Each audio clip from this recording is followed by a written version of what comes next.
And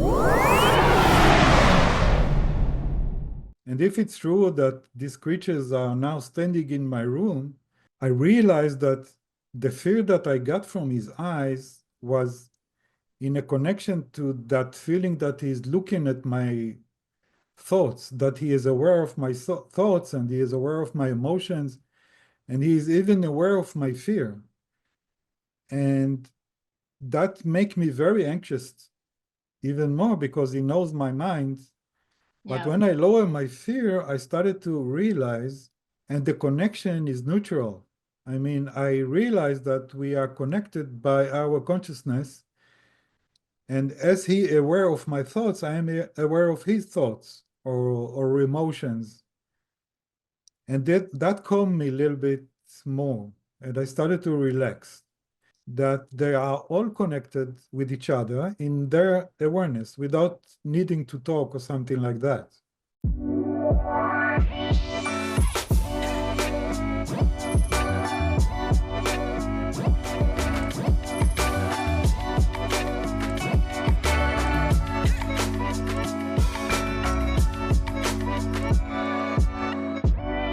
Hi, everyone, and welcome back to First Contact. I have a very special guest here for you today, and when you hear his story, I think you might just blow the lid off your brain because it's Mhm. absolutely incredible the story that we have for you.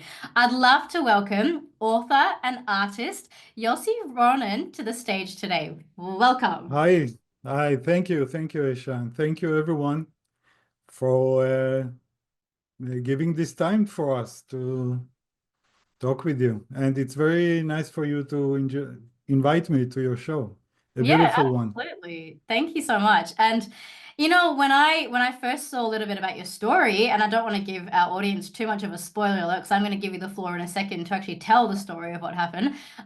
But essentially, I mean, you've had some really, really profound encounters with beings, and so I'm very curious about the journey of how you get to that point. Um, First of all, did you have anything in your younger years that sort of allowed you to open up into this sort of thing? Well, I didn't knew that I have one. Yeah. I knew that only couple of years after the decision to make a book, I went to a hypnotic regressioner, a professional one that Right. invited me because before I before I started to write the book, I wanted to know if there were any sides in my memory that forgot or was unconscious about this contact, and maybe he will reveal it to me, Hmm. and I will be more precisely in writing the book about what's going on. Hmm. And it seems that he found that I had a contact when I was 3 years old, Oh, but wow. I certainly didn't remember that till that regression that happened a couple of years after the contact itself. So this contact maybe it's something that is in the book, and I give it a long chapter because it was very interesting, Hmm. but it's getting deeper, very much deeper, because I was only 3 years old, and the contact with him, with the being, was very, very special because I was a kid, and he talked to my conscious, and I had to interpret my kid memory in the hypnotic regression to grown up writer. So I think we better, if someone want to read about this encounter that I have in the year 3, it's in the book. But we better not talk about it because the first contact that I had, I didn't think about UFOs at all. I didn't have any memory of them. I So it wasn't wasn't, in your conscious awareness, but you did find out later that you had this experience. So when you yes, actually had your first contact experience, was it a bit of a shock for you? totally. I was Right. very young. It happened in 81. Hmm. And there were no internet then, and there were not talking about UFOs as much as I heard. I was not interested in that or Yeah. any specific thing that included with the UFOs or the being itself. And it suddenly happened, one day I was living for a year in Los Angeles in USA. My brother invited me to work with him. Now I live in Israel. This is my home. But Hmm. then in 81, I went to work with him for a year.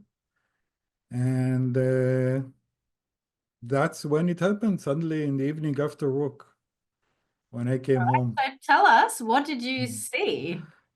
Okay, it was a very hard day work, and it was still daytime.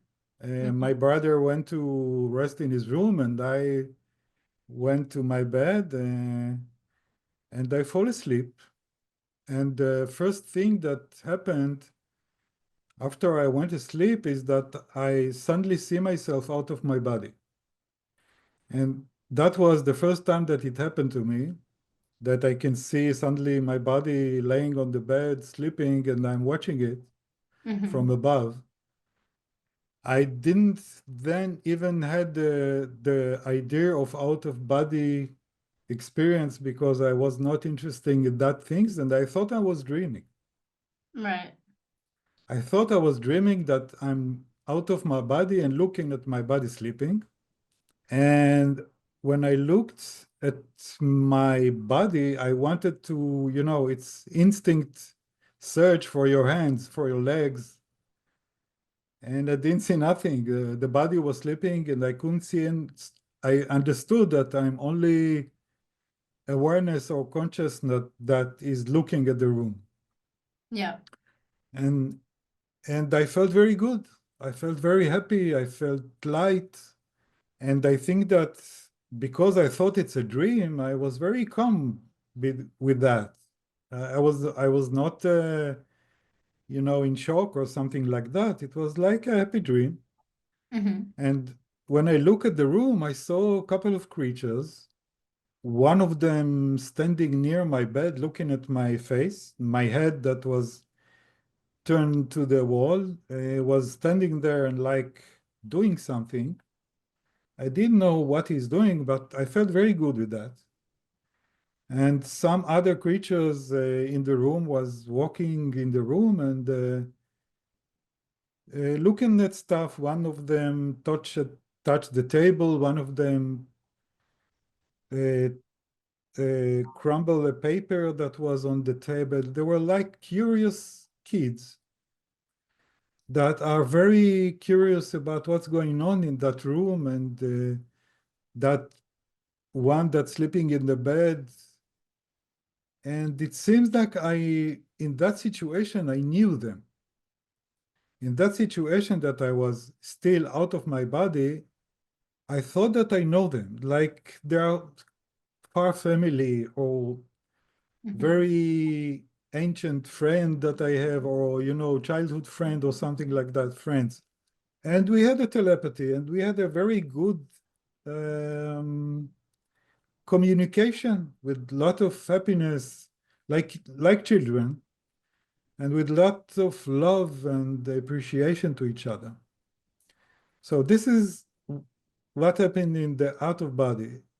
It's very, it's, I mean, in that situation, it was much more detailed because the consciousness that was out of the body was so free from, because you don't see from your eyes, but you see. And this way of looking at things, it's totally different because you can see much more than your eyes or even understand much more than from your body brain. Hmm. But that was the end of the out of body, and I woke up.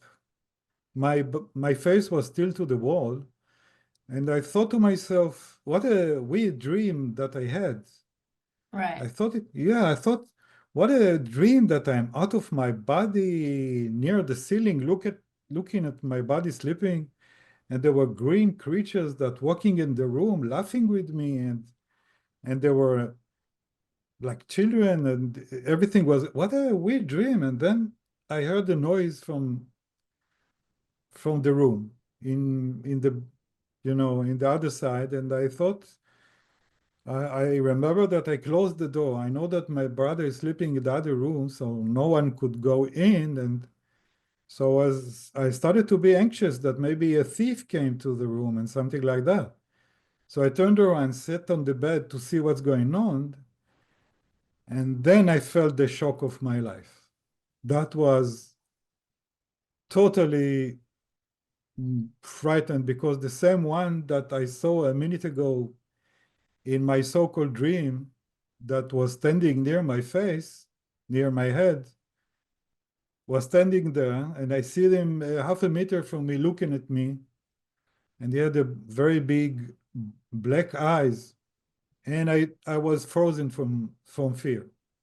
Hang on. So at this point, you're awake. You're not even sleeping. Totally awake. I was totally Wow. awake, my eyes open and sitting on the bed, but I didn't know what's going on, because a minute ago I saw them in what I thought was a dream, and here now I'm still seeing them.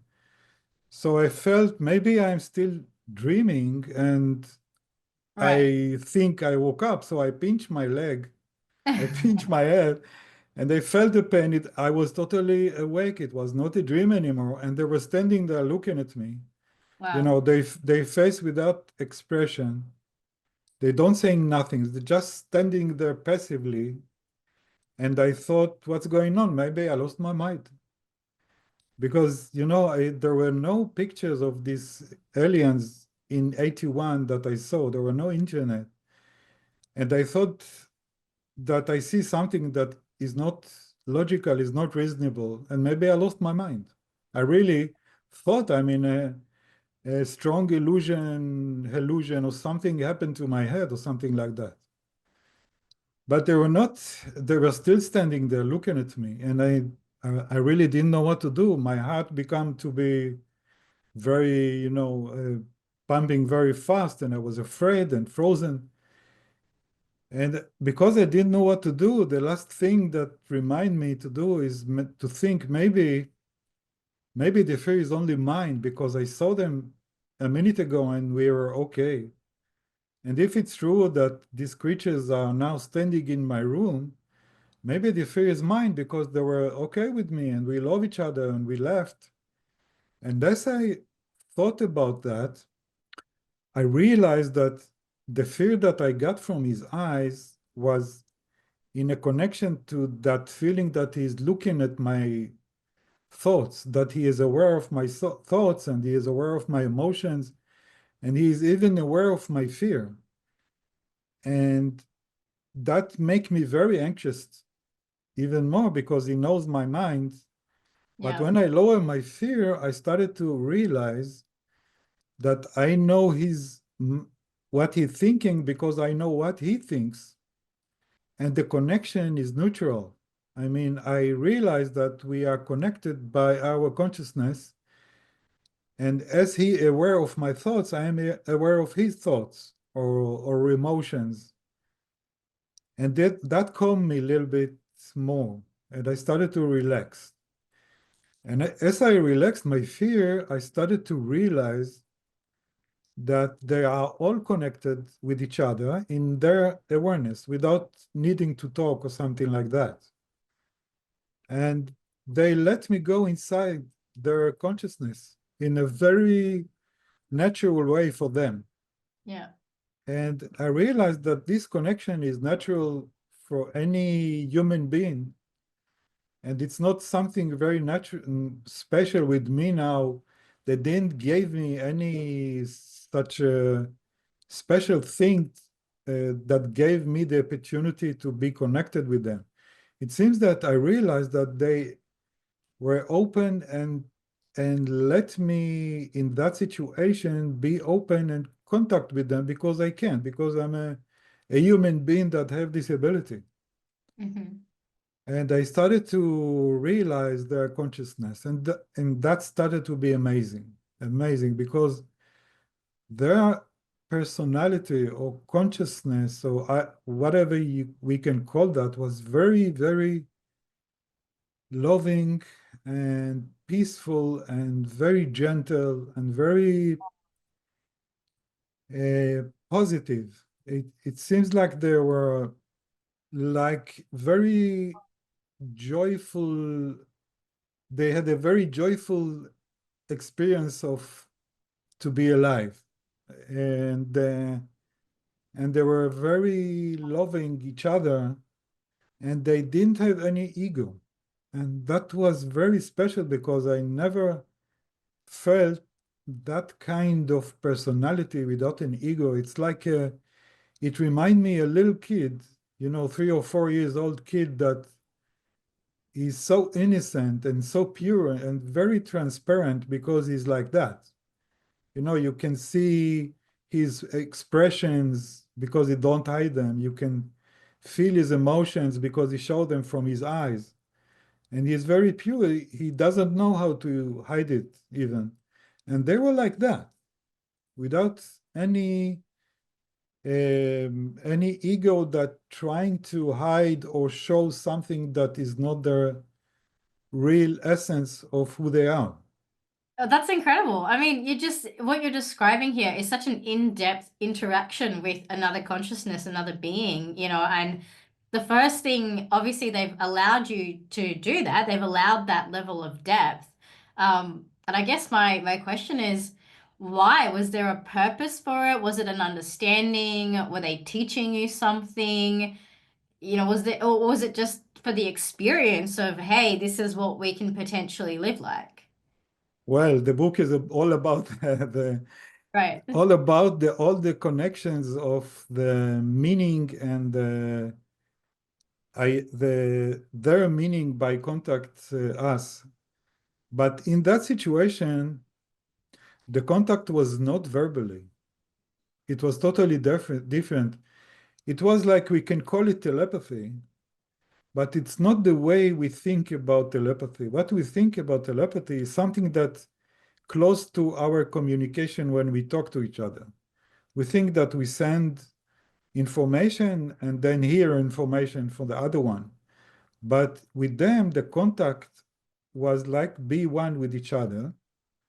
And we don't have to send words or information or question. We are just connected. And this is the way we are now with each other having like conversation. And we Yeah. can and I could ask or want to know something, and in the instance, I can realize that from their consciousness because it's open. Everything is open. There is nothing that was hidden by them. So that's the way I felt they are not having ego and they are very peaceful and calm and happy. And in the time, I realized that there was a purpose for that contact. And I think the first purpose if from with my contact, and I think for many others, because in this more than 40 years after the contact, I almost divided my life to search this thing with other people that I have contact, with books that I read. I met many people in Israel too that I have the contact, and most of them say the same thing. We felt that they are wanting us to understand our consciousness ability or potentiality, because when they gave me the opportunity to contact with their consciousness, I realized my consciousness suddenly. Because when we are here now using our consciousness, we don't use the real potential because we don't know that. We don't know about it. Maybe now we read it in books, but we didn't have the experience of contacting with other consciousness with our ability to be open, not dependently only on the body, but in our, more than the body potentiality that we have in our mind or brain or soul or whatever we say about that, we have the ability. And then the telepathy is the way of the consciousness to communicate, and the connection is there all the time with all of us. We are not aware of that. We just simply don't, we are not aware of our connection that is exist now, even from, from us to all the reality itself, to other people, with nature, with animals. We have a connection, but we are not open to realize that we have it, that we can connect to other one consciousness and to feel him and to know him in this way. And So because of, yeah. yeah, the one thing that I find really fascinating is, well, first of all, I want to make a distinction between telepathy and the experience of shared consciousness. I think that's important to distinguish because I think when people think telepathy, it's like if I said a sentence in my head, you'd be able to pick up that sentence. So essentially, telepathy is like a mental version of spoken language. But what you're talking about is even more than that. It's like an immersion into the consciousness to the point where you can feel and experience the beingness of another being. So that's, I mean, that's a whole different ball game. So I think first of all, let's make that distinction. Um, Yes, yes. And and I think second of all, yeah. well, yeah, just to add to that, I think, what you've shared here is so important because you've said that many other people that you've spoken to have had these experiences, and it's like they're wanting us to understand not just what they're saying, but how they're being. And there's something really profound in that. Yes, yes. They want us to know. First, they want us to contact with them, but Yeah, they are waiting us to be ready for that because it could be very confusing if we are not ready yeah, and we are not aware. As it was in the beginning that I was so afraid that they are penetrating my brain, yeah. I could translate their love to penetrating with, a very bad intentions because I'm not used to be one with other, and Right. So it could be taken almost in like a negative. Like if you're not ready for it, it maybe could be perceived as like intrusive or invasive, maybe. Do you think?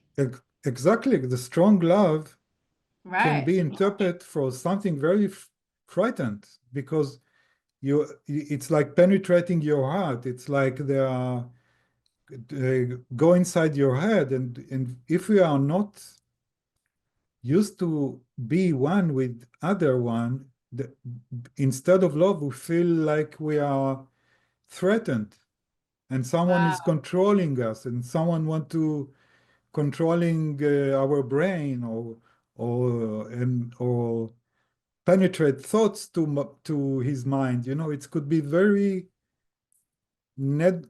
wrong, negative feeling, Yeah. uh, that love and telepathy. And and what you said about the distinction between telepathy, the way we understand it now, and the real connection, that we have very lots of examples for that, because what we think in telepathy, that it's like we are radio that receiving information and we are sending information. But in the contact, in that way, the connection is go in very deep into your mind before even your mind getting the thoughts that translate to words. What I Yeah. mean by that many people that have the telepathy say, "Hey, he understand my language. He talked with me with English." The other one say the telepathy was in Hebrew. The other one say they have a translation that they can talk to my head in my language. But I think Yeah. that they are not realizing that he is communicating so deep inside that he doesn't need words. You understand him, but your brain have to give it a language. Your Yeah. thought have to be with words. Your thinking, you are usually you are you think with words, and so you translate what you understand to your language.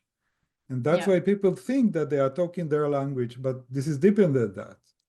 You have a very strong understanding of this concept that I don't hear very often in a lot of people. And I just want to echo that because like when I've connected with my star family, which I do quite frequently, I always say to people it's like yes, it's telepathic, but it's also like an experience. Like there's an understanding or a knowing that I call it like multi-dimensional thought because if thought was like a string of English words or a sentence, I feel like that wouldn't fully convey that. So, I mean, what you're describing sounds very similar to the experiences that myself and I'm sure a lot of other contactees have had, where it's felt in the body. There's sensations that go with it. There's knowings that go with it. And so this idea of penetrating and become one, I find that really, really profound. And I just want to say here as well, for people who want to read the book is called One.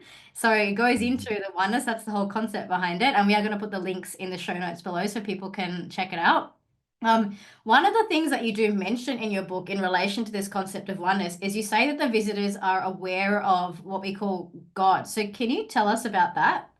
Well, that was the most strongest thing in the strong thing of connecting to their consciousness because when I get the opportunity to go inside their amazing consciousness, I was so amazed and curious to know who they are and where they came from and what is the basis of their happiness. They were so happy and so, calm and like, and I felt, well, I have to understand where it came from, why they are so in a so good energy and loving and peaceful and without an ego and they went inside their consciousness because they were open. They let me go inside, in time, in space, everything that I wanted to feel or understand of what they are thinking, they let me, and I could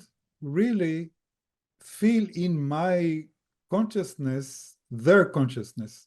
What I mean is that they let me really have their consciousness and to know whatever they understand about everything. Yeah. So I went inside the emotion of love and looked for the beginning of that.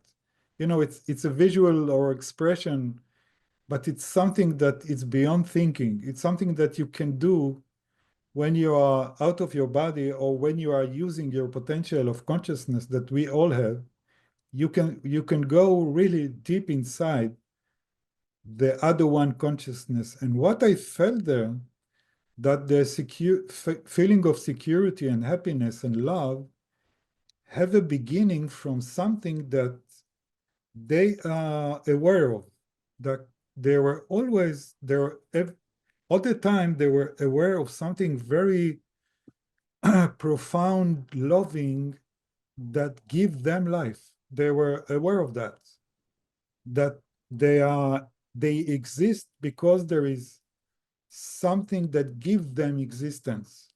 Wow. It's I say it with words in the logic and intellectual way, but it's much more than that. It's like awareness of reality, that aware of that. They know that they didn't invent themselves or something made them. Only that thing that gives them life for every second is the thing that they are, because of that, they are now have life and have awareness and have consciousness. And that thing is actually love. This is the only thing that I can give a word to describe that thing that gave them that they are aware of that. A very strong love, and if I wanted to give it a visual thing, it was a very strong light. Wow. Yeah, but I I mean, that couldn't. that adds up to what a lot of people say. When like okay, so for example, when I visualize love in my heart as part of my meditation practice, I would visualize a white light that's radiating, like a really bright white light, and it feels warm, it feels loving. So, what Yeah, you're describing, it adds up to a lot of other people's experiences. And even, I've watched quite a lot of near-death experience videos. I've interviewed people who've had near-death experiences and they also say that when they go to the other side, it's just like this big bright light and it feels like love. And so what you're saying is you were able to access that through the shared consciousness, but I think the biggest difference between their experience and our human experience is that they seem to have that. I mean, tell me if I'm getting this right, but it sounds like they seem to have that on an ongoing basis, whereas as humans, I think we have more of a disconnect sometimes from that feeling or that knowingness of that love or God or whatever it is that you want to call it. Yes, exactly. And I think that they gave me the opportunity to understand these things because they gave me the connection to them in two different phases. One, Mm, when I was out of the body and I could connect without the borders of the body, and then from the body with the borders, and then I could understand the borders because, I right. had it in the both ways, and I But did understood it feel different? Like when you were out of body and in your body, was it a different type of sensation or an experience because of the physical body that's present? totally different, Right. totally different. I mean, the connection when I was connected out of the body, and then in after a while when I was awake, and I could connect in the most in very deeply, it was the same. But the reaction of the body from the beginning was totally threatened experience that the body was like confront something that he don't understand, and he was totally afraid, like I was in the jungle, and the lion now is going to eat me. This is the body reaction to something that is not understand. And the when I let my body relaxed, I could be connected with them once What do again, you like think I that was. that threat is? Like, I mean, we know, okay, internet intellectually or from a, objective perspective, we know, okay, love is good. It's, we kind of know that. But then when you're in the experience of it, you're saying that actually your body has taken that to be a threat. I mean, is that intentional? Is the body designed for that? Is that part of the human experience to feel that separateness? And what part of you is being threatened? Is it an ego reaction? I clearly have a lot of questions around this. Yes, yes. I think it's all of that. And All of it's the part of above. it. Yeah. It's part of it what he talked in the beginning. Yeah, I had a deep understanding of that thing that happened to the body in the hypnotic regression. right. Because one of the things that I wanted to ask him, that he will give me the opportunity to understand that fear. And he let me go and like go once again to the contact itself in the same seconds of the contact. I was in the hypnotic situation. And then he told me, "You can tell me why you are afraid now?" I didn't know. I told him, "I'm only afraid. I'm afraid that I'm going to die." So he told Oh, me something very, very interesting. He told me, maybe now ask them to give you an answer for that. This is, it's like easier way for me to go deeper into my awareness to understand where the fear came from. And then I could hear like a understanding that the body understand things only from limitations of things, only in like time and space. yeah, When your consciousness, your body awareness have to know where thing begins and ends, and this is the security of your logic, rational way of behaving in our physical 3D world. But in that consciousness that is free from the body, the rules are totally different. There is no sense of time or place or limitations or borders. So for the body is you are getting insane. The body is afraid from that. The body have to protect you from that. The body, for a healthy body, you have to know intellectually what's going on in time and place. You have to know where you are. But if you out of your body, for instance, time and place is not important anymore. And it's not a problem because the body is sleeping.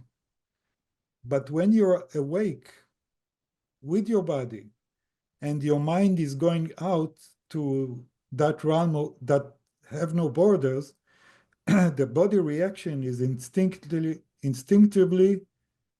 be cautioned, it's something very dangerous to you.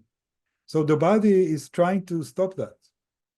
And this is the fear and the frozen that people have, feeling of frozen body from that thing. And like we said, that strong love and strong like vibration for the body can be very harmful if he's not ready for that and don't know how to digest that strong love that is in he feeling now from the other one. I feel like we're getting very abstract here, and I want to make this a little bit relatable for the Mhm. audience as well. Yeah. So how I relate to this experience in my way is, I've had experiences where I've received really high vibrational transmissions of love, and there have been moments, and this could be through energy healing, or when you sit in the presence of a master, a guru, a spiritual teacher. Like there've been moments where I've felt really strong waves of energy coming in. And I've also noticed in those moments exactly what you're talking about, because logically there's a part of me that knows, oh, this energy's healing, it's good for me, I should receive it. And at the same time, my God, I noticed that ego kick in. I noticed that mental thought, oh, I don't want this. And that all this resistance starts, coming up in the way. And I wonder, this is just a speculation, that I wonder if the body somehow like associates the process of dying with that infinite love, because I feel like that's one of the few instances where we actually get to experience that. And that's possibly by design, right? I mean, we came here in a physical body to go under the veil, to have that level of disconnect, to experience separation, singularity, all of that.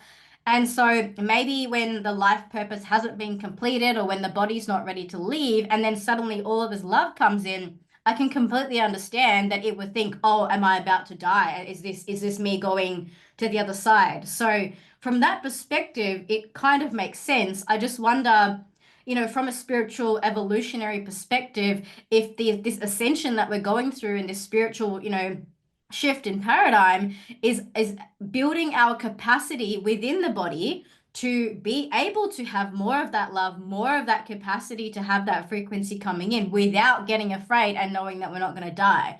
So I wonder if that's part of that journey of evolution that we're on right now as humans. Wow, you said it very amazingly way. Thank you. You really you really touch it. Yeah, yeah. Exactly that because Right, for the body, spirit is dying. I mean, right. the body know when the when he becomes spirit, he will be he have nothing to he cannot live. He's not a spirit, he's matter. He won't the body needs to be a 3D, uh, material. And it's good, and this is the way we are developing. We develop our body. Our our high consciousness is already high. All the work is in the body itself, in the mind, in the brain, in People our talk about consciousness. embodiment, right? Like the concept of embodiment, which is actually coming into the body instead of trying to escape. Yes, yes. The thing is to have the balance of the body with the ascension bit by bit, that the body can like be more and more transparent for the spirit and can have it and can use it and can be aware of that. And your mind can grasp emotions of strong love, and your mind can grasp imagination even of oneness, that it's not so easy. It's not so simple like we think about oneness. We think about oneness that like a group of people that are dedicated to each other. But oneness is much more than that. It's like the real essence of our reality that is connected, and we have our bodily 3D experience in the body, and we have to do them both. And it's challenging to, and I think that in our brain, we have the, the potential for that, that can, connect with the two sides of the hemisphere. For instance, this is one way to look at that. We have a very logic left side that talk and have and see things with beginning and end and space and time, and our right side of the brain that it's more intuition and spirit. And if we can, have a conversation, like more connection between the two sides, we will have the experience of our 3D world usually experience with more and more connection to our real soul. And it's the deep light that the aliens were aware of, that love and light is actually what we say now. I think that what we say now about God. Right. I think that people, when they go inside their, really inside their soul, and they feel this oneness, many experiences in meditation, and connecting with beings or something like that, they really have the connecting to the oneness. And God is what we can understand about God, that the expression that we can give to that is oneness. Yeah. And in when you now look at the ancient Bible, in many religious beliefs, they call God one. Hmm. Like monotheism is like believing in one God and not many gods, but the real meaning of one God is oneness. I mean, God is everything, and if you are realizing God, you are realizing the oneness, and this is the real meaning of. So, I think in the root of all the religious, Buddhism, Judaism, Buddhism, all of them is connected to realizing the one. And it's like a mission for us now in the body to be connected with our awareness to that oneness. That's so beautiful. That's just, it's very inspiring, and also I think something that a lot of us can look forward to as we go through this evolution, this ascension, reconnection. Do you think that for humanity's evolution, do you think that galactic contact is an essential part of that? I think it will be after we do our work, because as I see and I understand, they don't pushing us. They help us many sometimes, like now that we are in a dangerous situation with ourselves. They are trying, like a family, to help us to, get over the situation, that dangerous situation, by letting us understand our potential ability. And what was your question? Just around whether I or went not with it's the, an essential, whether it's an essential part of awakening. Like yeah. there's a lot of people out there, just to contextualize a little bit. Like some people ask me, but Isha, why do we need to connect with our galactic family in order to awaken? Can't I just be Buddhist and just be in presence? And my opinion on this is, well, that's great, but that's like saying, I'm going to be present in Australia and ignore the rest of the world. Like I just feel like in order for us to actually be one, we first of all have to acknowledge all the oneness, not just the human oneness, but like the galactic oneness and the angelic oneness. And I think awareness is the first step to that. And so, therefore, galactic contact, if we are going to be a highly evolved and enlightened race, we have to first at least acknowledge they exist before we even hope to think that we can be one with them. That's my opinion. Exactly, exactly. I think this is the whole oneness is going there. It Yeah. begins, with us, between ourselves, loving ourselves, see the Yeah. light in ourselves. And then it goes to our friend. Yeah. You know, when in the Bible or in the Torah, when they're asking the wise men, and I know that with Jesus was too, they're asking Jesus, what can you say? With all of your wisdom, what we should do?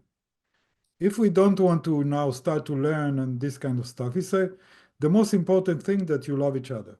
Yeah. And we think about that like they teach us in school.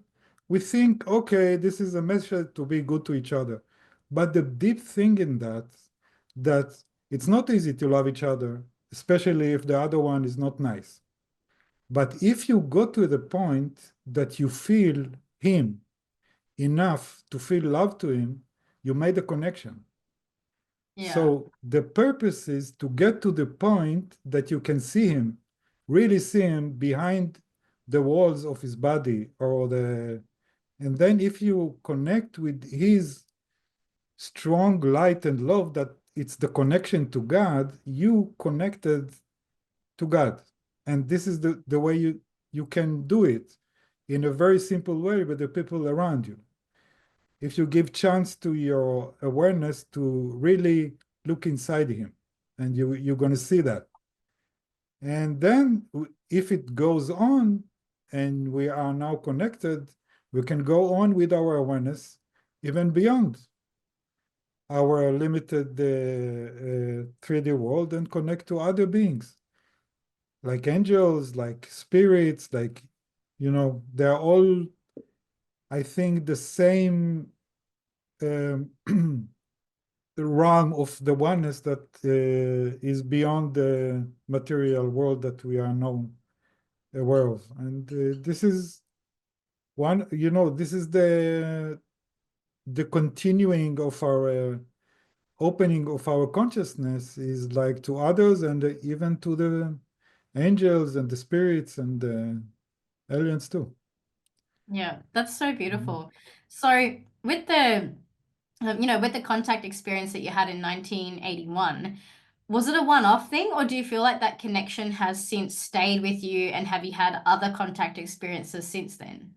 Well, what happened is that contact like do something to my brain, Right. probably, probably A lot of because people say that actually. A lot of people say that after they have the first tangible one, suddenly they're seeing craft everywhere. They can see energies. They're able to heal. I had one person I spoke with a couple of years ago. He said that he actually had an abduction experience. It was a bit scary for him, but he lost time, came back, and then suddenly had this incredible ability to heal. So I absolutely believe that something probably happened in your DNA or in your brain that now maybe that's shifting the way that you interact with the world. yeah, it's happened to the physically, I think, to the brain because our brain is very influenced by this kind of experiences. If the experience is very strong, for the bad or the good, it Yeah. gave us a very strong. We became to be different after that, Yeah. and for my day by day now, it's like there is a corridor in my awareness that remembers the contact with them, the immense love and light, and by only by remembering this situation, I can continue to have like things that I want to write or to understand or to go inside even more because it's not depending if they are near me or not. It's something inside of me, and they don't have to come to the room for me to get to my consciousness and to be connected to the oneness with my consciousness. And the oneness is endless. You can go whenever you want, you can ask whatever you want, and you get more information because you are open for Yeah. that. So I didn't try to contact them face to face. I tried once. I couldn't do that physically.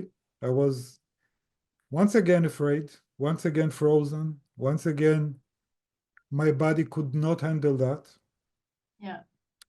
So I don't try to do that once again. I understand now that my body have to be ready for that. In that situation that they gave me the opportunity to see them face to face physically, they probably knew the right moment to do that and that I can handle that. Yeah. And it was not easy. I mean, in the end of the contact, my body became, I thought that I cannot live anymore. Even that it was amazing, even that I didn't fear anymore, even that I felt that love so much, my body could not handle that anymore. Wow. And I know that now that we can do real, to treat our body in a way that could be open for that kind of high frequency. We can do that. And but I don't do that anymore. I don't try to face them face to face once Okay. more. What about in meditation though? Can you just connect in with them or Yeah, yeah, deep? I can use the memory of them Yeah. and imagine them near me when I want to, like, I try I, I sometimes use that for asking questions. I can imagine they're looking at me and I'm looking at their faces Right. and I ask them something and I'm waiting and passively I can get an answer. Yeah. So that's Uh, still a form of communication, right? I mean, yes, even though of it's not course. face to face, it's like a energetic transmit or channeling. Some people say it's like channeling or something like that. Yes, I channeling, I use their, visual memory Yeah. to give me a tool to go back to that memory of that white consciousness. I believe that, I see that, and then I feel that, and then uh, once you can heal yourself or others with, if you have the channel to your wide consciousness and have a visual of the other one that have a problem in his body and your visual light go inside there, you can heal. You can heal yourself or other one with this in this way. Because the just yesterday I was thinking about that light that I saw, that like God, for them to they're aware in that, and I ask myself why light? Why so many people see white light? And just yesterday I realized that in physics, light don't have the photons itself are not limited by time and space. The photon itself go in the speed of light. So the photon itself, amazing. And that's why we see light. This is the visual thing that we can see of the non, the, the open oneness of no place and time. I mean, um, if it's the photon that is not limited by time or place, it means that he is everywhere and in any time. This is the no time and place. This is the actual meaning of that. No time and place is everywhere and every time. I cannot hear you. Oh, sorry. Okay. Yeah, that's incredible. I mean, what a powerful experience. I mean, just everything that you've shared today, I feel like, overall the experience has been so positive and life-changing for you in so many ways. And even just the memory of it, it's a like a transformational experience. So thank you so much for coming on here and sharing just all of your amazing wisdom. And before we leave today, I would love for you to just spend another minute or so just sharing with people where they can connect with you, your website, and your book. Okay. Uh, First of all, the book is, what I said now is only 2 or 3 pages from the book, Yeah. and the book is very wide. I took many years to work on that book to make it. helpful for people, and I felt very strong need and to write the right things to help people, and you can get it from Amazon. It's if you write one face-to-face contact, you can find the book. And if someone have the problem to buy the book, if he cannot afford himself to buy the book, he can send me a mail, and I will send him the book. That's really generous of you. Thank you so much. So we're going to put Good. those links of how to contact you and also the link for your book on Amazon. And for anyone who wants to connect, this is Yossi Ronen. You can reach out to him, Google him. You'll find all of his links as well. Thank you so much for being on First Contact today. It's been an amazing interview. Thank you. It was a very good experience for me to talk with you. Thank Thanks. you.